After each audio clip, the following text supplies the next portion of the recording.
Fala galera do Aula D, professor Eduardo, seu professor de Química. Vamos nessa aula então falar de ácidos, lá das funções inorgânicas, tá? O conceito mais comum de aparecer nas provas é o conceito de Arrhenius, que diz que um ácido é um composto hidrogenado, que quando ele está em meio aquoso, quando ele está em água, ele ioniza, ele vai liberar hidrogênio H+, como único cátion, tá? Exemplos de ácido, eu tenho aqui o HCl, HNO3, H2SO4, que são respectivamente ácido clorídrico, ácido nítrico, ácido sulfúrico. Numa outra aula a gente vai falar sobre nomenclaturas, tá? O que vem a ser a ionização do ácido? Quando ele está em meio aquoso, algumas ligações dele se quebram, e essa quebra de ligações vai dar origem a um H+, mais um ânion. Aqui o ânion depende da fórmula do ácido. No caso do HCl, o ânion é o Cl-, e aí é o ânion cloreto e tudo mais. A parte de nomenclatura não vamos dar muita atenção nessa aula, mas observe que quando eu tenho HCl, ele em meio aquoso, ele ioniza produzindo esse íon positivo, que é um cátion, que é o H+, é o único cátion produzido por ele, por isso que ele é um ácido. Ele produziu o H+, e o Cl-. Quando eu tenho aqui o H2SO4, eu vejo o seguinte: eu vou produzir aqui H+, e eu vou ter a liberação de um ânion. A moral aqui é a seguinte, ó, se ele tem dois hidrogênios, eu digo que ele vai produzir 2H+. Agora, o que é o ânion dele? O ânion é tudo aquilo que não é o hidrogênio. Se não é o hidrogênio, então é o SO4. Isso é o ânion dele. Qual que é a carga do ânion? Bom, a carga do ânion é negativa. O quão negativa é? -1, -2, -3? A dica é a carga daquele ânion SO4 é exatamente o número de hidrogênios que ele tem. 2 hidrogênios, então o SO4 aqui é carga -2. Olha que fácil. Vamos ver esse outro ácido. H3PO4, ele vai liberar H+. Quantos H+ ele libera? Bom, ele tem 3 hidrogênios, libera 3H+. Qual que é o ânion dele? O ânion dele é o PO4. Se o ânion dele é o PO4, isso então tem carga negativa. O quão negativo é? Se tem 3 hidrogênios, a carga aqui é -3. Pronto, a gente já sabe agora equacionar as ionizações dos ácidos. Ok. Falando em classificações, tá? Nas classificações dos ácidos tem algumas classificações que a gente precisa entender, que, por exemplo, presença de oxigênio. A presença ou não de oxigênio vai me trazer, né, as denominações hidrácido e oxiácido. O que é um hidrácido? É um ácido sem oxigênio, tá? Fórmulas de exemplo: HCl, HBr, HF, HI, HCN, são todos eles aqui ácidos que não têm oxigênio na fórmula, ó. Sem oxigênio, sem oxigênio, sem oxigênio, sem oxigênio, então são todos hidrácidos. Oxiácidos são ácidos com oxigênio na fórmula, tipo H2SO4, H3BO3, HClO, HClO3, todos eles têm oxigênio na fórmula, são, portanto, oxiácidos. Quanto ao número de hidrogênios ionizáveis, tá? Eu tenho monoácido, diácido, triácido, tem até tetrácido, mas vamos falar nesses três. Monoácido só tem um hidrogênio ionizável, ó, 1H, 1H, 1H, 1H, é um monoácido. O diácido é o que tem 2 hidrogênios ionizáveis, ó, H2SO4, H2S, H2SO3. Triácido, H3BO3, H3PO4, bem fácil de perceber. Algumas exceções, tá? Essas duas exceções são bem importantes da gente conhecer, tá? Porque elas também costumam cair nas provas. H3PO3, ele é um diácido. Por quê? Porque o número de hidrogênios ionizáveis não é diretamente proporcional, não é igual ao número de hidrogênios que tem no ácido. O número de hidrogênio que é possível de ionizar, que tem a capacidade de ionizar, são apenas os hidrogênios que estão ligados em oxigênios. De novo, o número de hidrogênios que podem ionizar são apenas aqueles hidrogênios que estão ligados em oxigênio. Aí quando eu olho para a estrutura dessa molécula, do H3PO3, eu percebo que desses 3 oxigênios eu tenho apenas hidrogênio ligado em 2 deles. Aquele hidrogênio que está ligado ao átomo central, ele não ioniza. Portanto, desses 3 hidrogênios que eu vejo na fórmula, apenas 2 deles vão ionizar. Por quê? Porque um deles está ligado no fósforo e não no oxigênio. Esse hidrogênio que está no fósforo, ele não ioniza. Então, ele é um diácido. No caso do H3PO2, desses 3 hidrogênios que tem, apenas um desses hidrogênios está ligado ao oxigênio. O que isso vai me trazer? Que ele é um monoácido, apenas um hidrogênio ligado ao oxigênio, os outros 2 hidrogênios estando ligados ao fósforo, eles não vão ionizar, certo? Continuando, falando da força então do ácido, se o ácido é forte, se o ácido é fraco, como é que eu vou saber essa parte do conteúdo? Bom, primeira coisa que a gente tem que saber é o seguinte: para hidrácido e para oxiácido, o que eu já falei, que é presença ou não de oxigênio, eu terei uma diferenciação aí nesse quesito, tá? Quando eu tenho os hidrácidos, eu só tenho 3 hidrácidos que são fortes, que são os ácidos sem oxigênio. Só tenho 3 ácidos desses que são fortes, que é o ácido do cloro, o do bromo e o do iodo. HCl, HBr, HI são ácidos fortes. Ácido moderado, meia boca, digamos assim, apenas o HF, entre os hidrácidos. E dos hidrácidos, todos os demais que não foram citados serão ácidos fracos, como o HCN, H2S, inclusive o HCN é o ácido mais fraco que tem na química inorgânica, porém ele é um dos mais tóxicos justamente por causa desse ânion dele aqui, cianeto, certo? Não vou discorrer muito, mas se quiser pesquisar, pesquise sobre a toxicidade do cianeto, você vai ler bastante coisa interessante.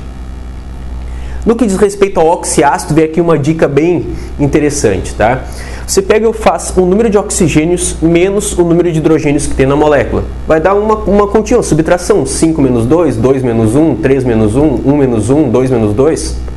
Ao fazer essa subtração, se o resultado der igual ou maior do que 2, tu tem então um ácido forte.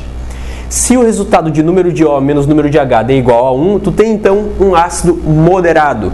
Se o número de O menos o número de H der igual a 0, então tu tem um ácido fraco. Vamos olhar para esses exemplos aqui, ó. Quando eu falo em número de O menos número de H, é o seguinte: pego o número de oxigênios menos o número de hidrogênios. Aqui deu 4 menos 2. Resultado igual a 2. Se o resultado deu igual ou maior do que 2, como está escrito aqui, então esse aqui é um ácido forte. No caso daquele HClO aqui, é o número de O menos o número de H. Bom, tem um O e tem um H. 1 menos 1 deu 0. Se deu 0, então esse ácido aqui é fraco. No caso do H3PO4, eu pego o número de O, que é 4, menos o número de H, que é 3. 4 menos 3 deu 1. Se deu 1, esse ácido aqui é um ácido moderado. Certo? Lembrando, esse negócio de número de O menos número de H é só para oxiácido. Hidrácido não tem como fazer essa regrinha porque nem oxigênio tem, não vai se confundir nessa parte. A força no que diz respeito a grau de ionização que é também chamado de alfa. O que vem a ser esse alfa? Eu botei aqui tipo uma formulinha, que é o número de moléculas ionizadas dividido pelo número total de moléculas. É o seguinte, pessoal, o ácido, para ele ter força, para ele se mostrar ácido, para ele ter acidez, ele precisa ionizar, ele precisa liberar esses H+, ele precisa fazer esse processo aqui. Então, para ele liberar esse H+, ou melhor, quantitativamente o quanto ele libera desses H+, é proporcional à força dele. Quanto mais ionizado for o ácido, mais forte ele é. Então, a gente tem uma divisão no que diz respeito ao grau de ionização. Toda vez que eu tiver maior do que 50% o grau de ionização, ou seja, se eu colocar 1000 moléculas de um determinado ácido em meio aquoso, e se dessas 1000 moléculas, 600 moléculas ionizarem, quer dizer que foi um número maior que 50%. Se for maior que 50% essa quantidade de ionização do ácido, eu chamo esse ácido de um ácido forte. Se essa quantidade de ionização, essa porcentagem de ionização ficar entre 5% e 50%, eu digo que ele é um ácido moderado. Vamos pensar assim, se de 100 moléculas, 38 moléculas ionizam. Então, se de 100 moléculas, 38 ionizam, é porque eu tenho 38% de ionização. 38% é um valor que está entre esses dois, então é um ácido moderado. Agora, quando fala numa porcentagem de ionização inferior a 5%, digamos, de 200 moléculas, apenas 3 ionizaram. Pô, se de 200 apenas 3 ionizaram, é bem menor do que 5%, então esse ácido é considerado um ácido fraco, tá? Lembrando o seguinte, tá? Isso daqui é uma maneira de determinar a força... estão acelerando. É uma maneira de determinar a força de um ácido através da fórmula dele. Eu olho para a fórmula e já sei determinar a acidez, a força do ácido. Agora, essa conversa aqui é quando o autor da questão ele fala em alfa, ele fala em quantidade de moléculas ionizadas por uma quantidade total. Então depende do que o autor está falando, tu pode determinar se o ácido é forte, moderado ou fraco, e aí depende dos dados que tu tem. Tem só a fórmula, vai por aqui. O autor falou em grau de ionização, falou em alfa, não sei o que, aí você vai por aqui, tá? Além disso, tem algumas propriedades, né, para encerrar a aula, algumas propriedades que eu gostaria de falar com você, que são as seguintes, tá? Lá nas questões que aparecem no Enem, o Enem gosta muito de cobrar a parte de propriedades desses compostos, tá? Na parte de funções inorgânicas, lá quando fala de ácidos e tudo mais, o Enem gosta de cobrar a parte de propriedades. O que vem a ser a parte de propriedades? Por exemplo, o que é interessante de se saber a respeito dos ácidos, tá? pH do ácido, por exemplo, pode ser uma coisa que apareça na questão. E esse pH, ele é um pH baixo, e se esse pH é baixo, eu entendo que baixo é um valor inferior a 7. Então um pH ácido é um pH 3, um pH 2, um pH 1, um pH 4, um pH 5, né? Não é um pH alto, é um pH baixo. Naquela escala que vai de 0 a 14, o 7 é o meio termo, seria da água, né? Então um pH antes do 7, abaixo de 7, vai ser um pH ácido, tá? Outra coisa, lembre, ácidos são compostos moleculares. Se eles são compostos moleculares, eles ionizam, tá? Conforme eu falei, né, a liberação do H+, através da ionização, eles ionizam. Se o autor falar em dissociação,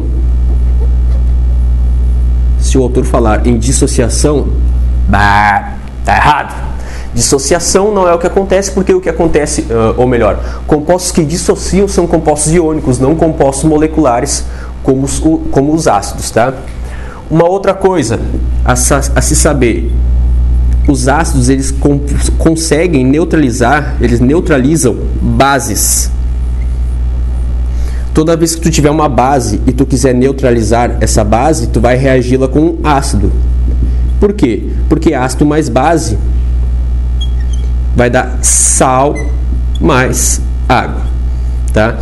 Então, se eu tenho um problema, teve um acidente de trânsito, um caminhão carregado com soda cáustica, derrubou, ele virou e vazou soda cáustica, tá lá contaminando um córrego. Que tipo de substância eu vou usar para neutralizar esse impacto ambiental? Bom, se derrubou o caminhão, né, o caminhão capotou e vazou uma base, para neutralizar essa base eu utilizo um ácido, certo? Uma outra coisa, sabor. Qual que é o sabor de um ácido? O ácido, ele tem sempre sabor azedo. E aí, se você lembrar das coisas que tem sabor azedo na sua vida, você vai remeter a ácidos. O limão, por que tem o sabor azedo? Por causa da presença de ácido cítrico e tudo mais. O vinagre é um ácido, tem sabor azedo. Né? As nossas comidas, quando elas azedam, existe ali a produção de ácidos, muitos deles são ácidos orgânicos, nem ácidos inorgânicos, mas essa presença de ácido vai denotar o sabor azedo. Quando a gente olha o papo, né? Quando a gente vomita, por exemplo, por que a gente fica aquele gosto azedo na boca? Porque vem o suco gástrico, que tem um pH bem baixo, né? Tem a presença do ácido clorídrico, e isso faz com que tenha sabor azedo, tá certo? Espero que tenha gostado dessa aula curtinha, falando das propriedades, características e classificações dos ácidos. Numa outra aula a gente vai ver a parte de nomenclatura, fórmulas, vamos debulhar legal aí essa parte, tá certo? Espero que tenha gostado aí, assistido. Não esquece de comentar e curtir aí o vídeo. Um grande abraço e é nóis!